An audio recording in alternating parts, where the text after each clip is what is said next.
Il existe quelque part dans le monde des lieux mystérieux, des lieux qui nous donnent le sentiment que le temps s'arrêta et que tout resta figé dans le temps.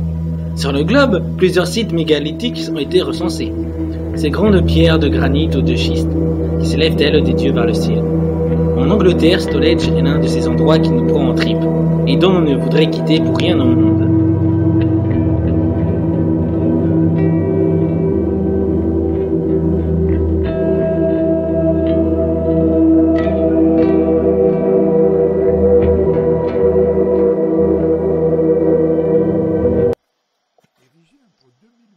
Stonehenge est le principal sanctuaire préhistorique d'Angleterre et l'un des plus troublants du monde. Un lieu mythique qui reste parmi les incontournables visites à faire chez nos voisins anglais. En quittant Londres pour arriver dans le comté de Wiltshire, dans le cœur historique de la Grande-Bretagne, la route qui traverse la plaine de Salisbury est un peu monotone. L'émotion est d'autant plus grande quand on découvre enfin sur la droite la silhouette fantomatique des mégalithes de Stonehenge.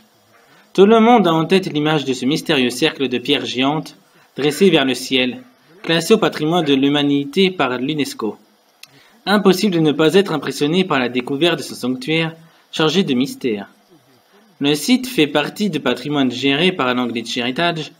C'est l'un des plus fréquentés d'Angleterre et il a fallu prendre des dispositions pour gérer l'accueil des nombreux visiteurs. Un visitor center a été aménagé à l'entrée du site.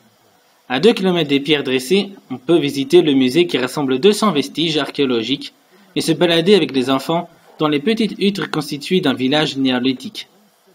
C'est à pied ou dans une navette que l'on accède au cercle de pierre. Le site est protégé par une barrière formant un large cercle autour du monument.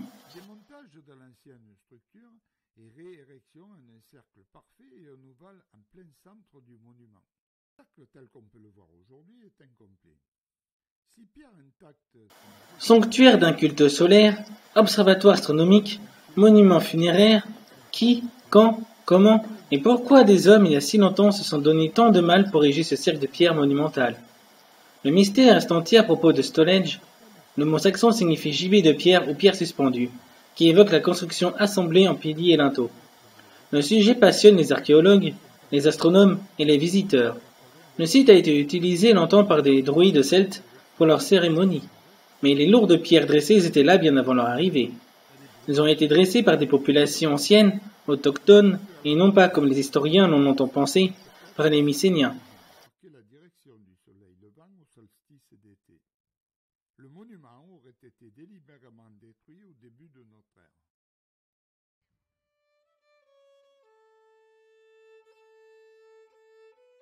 Une première enceinte extérieure de 90 mètres de diamètre a été aménagée environ 3000 ans avant notre ère.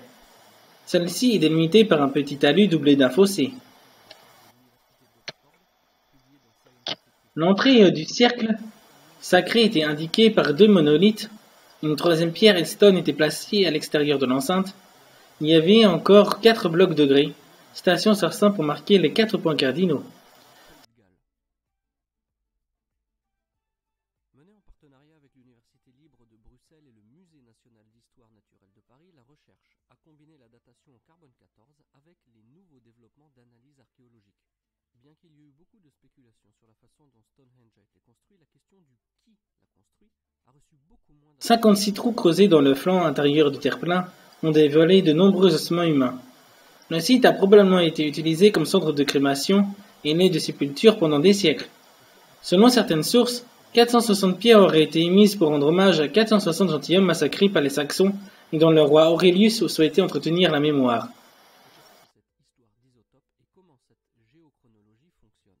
En fait, pour faire simple, tout comme le carbone 14, les isotopes radioactifs que l'on nomme isotopes pairs se désintègrent dans le temps et donnent alors naissance à des isotopes fils qui eux sont radiogéniques. En mesurant la quantité de l'un et de l'autre et en déterminant une constante en fonction du temps écoulé, on obtient un résultat exprimé en années, en âge. L'équipe a analysé les os du crâne de 25 personnes différentes afin de mieux comprendre la vie de ceux qui sont enterrés proches du monument emblématique. les vestiges de Stonehenge ont été découverts. Des nombreuses légendes tentent de faire comprendre le mystère et l'histoire de Stonehenge. Parmi l'une d'elles, il existe la légende de Merlin et le balai des géants. Lorsque le roi Aurelius consulta Merlin, astrologue et magicien, ce dernier le conseilla d'envoyer des hommes chercher le balai des géants. Le roi leva alors une armée et envoya son frère en Irlande afin de dérober le balai des géants. Les pierres étaient si lourdes qu'il était impossible aux guerriers de les soulever.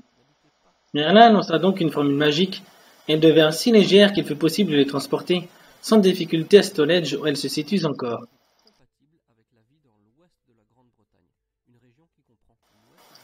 Certains émettent même l'hypothèse fantastique que Stonehenge serait un lieu de guérison miraculeuse. Aucune preuve n'a été découverte quant à cette hypothèse. Aujourd'hui, un certain nombre de pierres se sont effondrées ou ont disparu, mais on peut encore admirer un ensemble de menhirs formés de 2 supports dressés de plus de 4 mètres de haut sur lesquels repose un linteau maintenu par Tenon et Mortaise. Une prouesse technique quand on pense que les chariots à roues n'existaient pas quand la construction a débuté. On suppose que ces pierres ont été tirées sur des traîneaux par des centaines d'hommes. Elles ont été soulevées et mises en place à l'aide de troncs d'arbres, de leviers et d'échafaudages en rondins de bois. Nous sommes allés à Stonehenge et il m'a dit « Vous savez à quoi ça sert, n'est-ce pas, Mike ?» J'ai répondu non. Et il a ajouté « C'est pourtant clair. Ce monument a été construit pour les ancêtres. » Cela m'a semblé bizarre, parce que c'est une idée qui ne m'était jamais venue à l'esprit.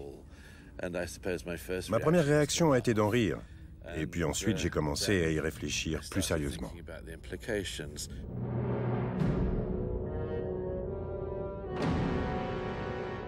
Pour Parker Pearson, c'est une révélation. Envisager Stonehenge comme une demeure pour les ancêtres l'amène à élaborer une nouvelle théorie tout à fait révolutionnaire.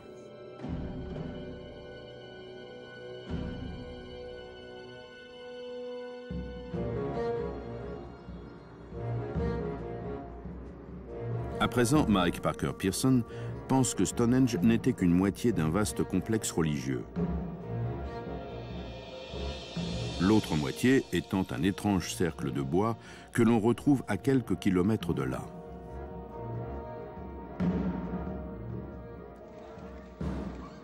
Selon l'archéologue, à certaines époques de l'année, les gens se rendaient ici par milliers pour participer au rituel qui marquait le cycle de la vie et de la mort.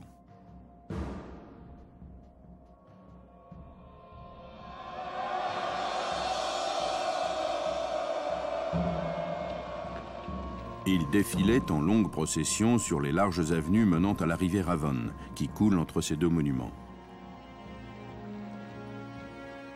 Lors de ce déplacement, ils emmenaient leurs morts rejoindre les ancêtres à Stonehenge et recevaient en retour dons de vie et de fertilité.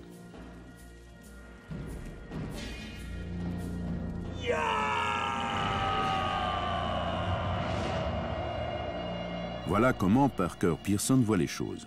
Mais reste à trouver les preuves de ce qu'il avance.